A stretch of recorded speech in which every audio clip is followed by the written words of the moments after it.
Hello guys, welcome to the new video tutorial on Angular. So in a last video tutorial, we guys have understand how we can use the structural directives called ngFor. Now in this video, we guys are going to understand how to use ngSwitch as a director. Well, ngSwitch director is similar to the switch case control structure in a programming language where we guys are having multiple options, and out of that multiple options we guys are going to choose any one of them. And for this I have designed and explain one single example.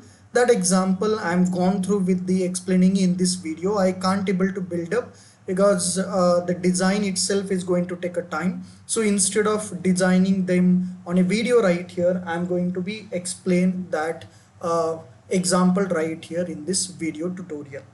So as I said, ngSwitch it's similar to the switch case examples in a programming. So we have a multiple choices, and likewise here I got design a one single page. Okay, this is what for ngFor that we guys have seen. So let me scroll it down, and here I have four different options that I got created. So when I'm going to click on Angular, so it is going to shows Angular with some animation effect.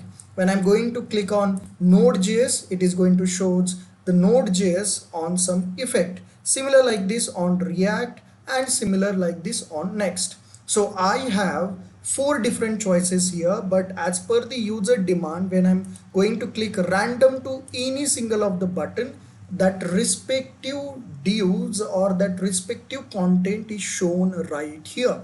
And to be get perform this, we should have to use an ngSwitch structural directives in Angular. Well, before explaining something, let me show you the project structure, how we guys are going to build this project, and then we are going to check in the random way. So here comes with in a project. So we guys have created one more component here called as switch, and this switch component we have added to our app.component file after the products. So those who guys are looking this videos kind of back to back, so you guys may understood what is this app product so far. For ngFor directives we got created. If you not check out that video, get back to the tutorial and check for ngFor structural directives. Now after this switch added here, in the switch I got designed the HTML first. Okay, let me show you that. So I got created a main parent div which is flex, and we have given some styles using height and some container with the flex, display flex, some border we have given, padding 0, and margin bottom from 5 also we have given. Then we have two different divs. Let me show you here. So this is whatever the background in black you guys can see, this is our main parent div. So again in this div we have two different divs as it's display in flex. So I can able to accommodate the two different divs right here. One div is of menu where background colors and buttons are allocated, and one div is for content. Okay, let me show you that one first. So this is the one single div you guys can see. So this is the div for content, and this is the div for menu. Well, in the menu div, let me expand this. So in a menu div, what we guys are did, we have created the classes. Okay, sorry, the buttons right here. Let me remove this. So we have created a buttons like button 1, button 2, button 3, button 4. And for each and every button we have returns a click event, as you can see here. So we have a click event also, and for every single button we have written this click event differently, and for every single button we got written with the text. And for this div you guys can see we have allocate the class as a menu. This is the CSS class that I'm going to show you, and the background for this entire div is bg gradient and bg dark. So let's just open the CSS for the menu and check out right here. Well, this is the menu, and this is the button, and this is the nth child for the button CSS we will have. So let us check it one by one. So when it comes to menu, we have said as it in display flex, so out of that 100% of width, it is going to take 12%, margin is 0. This is also a display flex to put the column, but in this case the flex direction is column. Okay, to put that button one by one, we make them created into the display flex, and the direction of the of that flex is column we got written. Then for a button, we got written a margin from top to bottom, that is 12 pixel, and from left to right, that is 10 pixel we have given. Then outline none, border none we have said, background color as per your choice you can take it, font size we have said, height we have said, and border radius we have said. But for the nth child, which is by the difference of 2, all the css file is same. If you guys can check, all the css file is same except that background color. So that I wanted to change that background color little somehow, and this is what I did it right here. And this is how we got posted that menu with the button along with the css. Next div after this is what the content, and in the content, to use the ngSwitch directives, I have to bind the ngSwitch along with my TypeScript variable. So I have written here, this is the main parent where the changes are going to be happen, and for a children parent we have to write with the cases. This is what the formality when we guys are performing with ngSwitch control.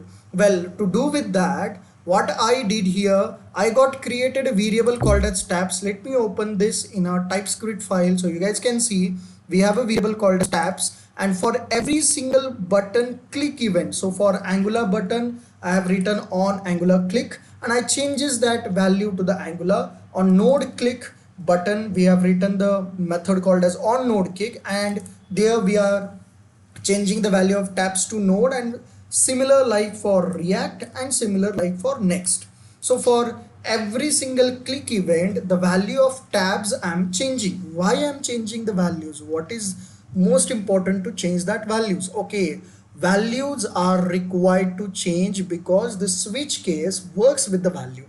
It depends on this variable value, the content in that content div are going to be shown. Okay, let us check that CSS for this content class first. So when it comes to CSS of a content, okay, let me just scroll it down here. So we guys have written animations effect also, that you guys can take it by your own. I got written with the skew X, but if you want you can change that too, that's not a problem. Well, when it comes to content, we have written the width as remaining 88% because our menu is 12%. So the remaining 88 would be for content. Margin from top and bottom is 0, and from left and right is auto, so that the data must be printed on a center of it. Well, after this, okay, let me go to the HTML, and here I'm going to be expand, and these divs according like 4 divs I got created. This is what for Angular. Okay, let me scroll this up again. This is what for React, sorry, this is what for Node, and this is what for React, and this is what for Next. Well, data it changes, but the classes applied for the same. So I'm going to be explain only one content. Rest of the contents in practice you guys can made it by your side.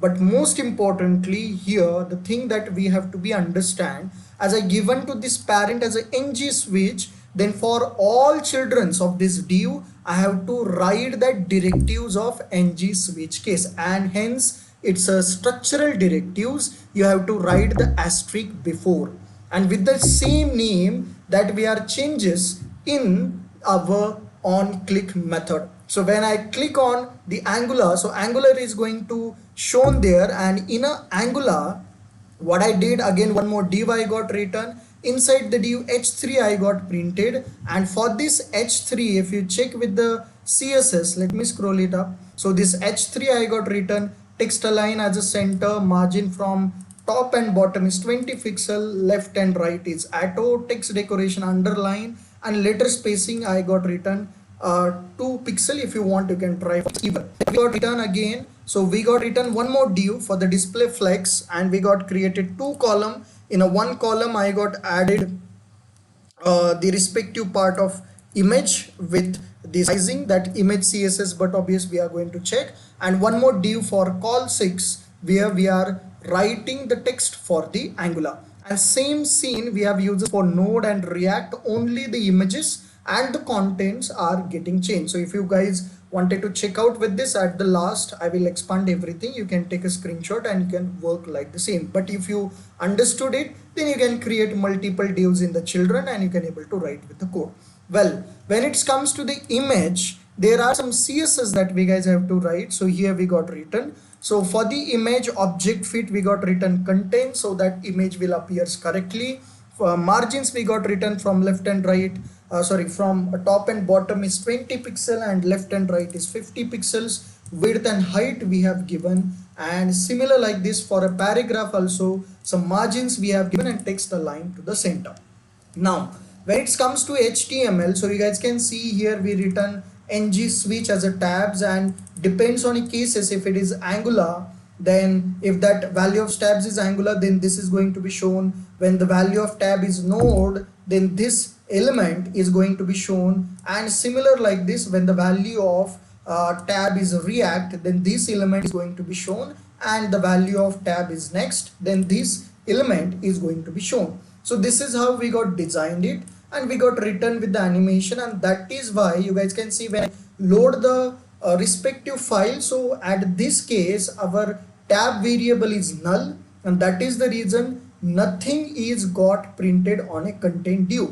But when I click on React, so on click event of the React, the value of tab changes to the React, and React switch case will be got shown with the animation. And similar for the next, and similar for the node, but the value of that tab variable is got changes. But why after loading the page the content become null? Because it not matches with the given test cases. Well, how to do with this? If I wanted to fix, if I load the page, initially I have to show the first element, that is what Angular right here that I wanted to show. Well, in that case, what you guys can do, we can go to the switch case of Angular. So here we are, and instead of writing this switch case here, you can define directly with the ngSwitch case default. You can write ngSwitch case default, and as its structural directives, you should have to write asterisk before. Let me show you this. When I'm going to rerun the browser, alright, I have to remove this asterisk. Asterisk is not required here. Now you guys can see as we have reload the browser and the value of that respective tab is null. By that time also the Angular framework is going to be shown. Now when I click on next and everything, so these data, you guys can see this data is not printing right here, and to be works with this information, what you guys can do here is, now to be shown that element right there, we should have to write ngSwitch default, not ngSwitch case default. We should have to write ngSwitch default, and at this structural directives you have to write the asterisk before. Now let us save this file back here. So let us scroll it up. So you guys can see here we are getting Angular. Now if I click on node, so respective node case will run. If I click on React, respective React case will run, and if I click on next, the respective next will going to run. As per the uses of switch case, if we have multiple options and out of that we have to write with the code, well, using this we guys can able to write that easily. I hope you guys have understood about ngSwitch directives in Angular. In the next video tutorial, we guys are going to check with the remaining ngIf along with some use case, and at the same time either we will start with the pipes, or better we will start with the pipes, and we are going to check how this data is going to be done. Well, if you like this video, give us the thumbs up and do share to the needful people. Thanks for watching this video. Stay tuned for the next video tutorial.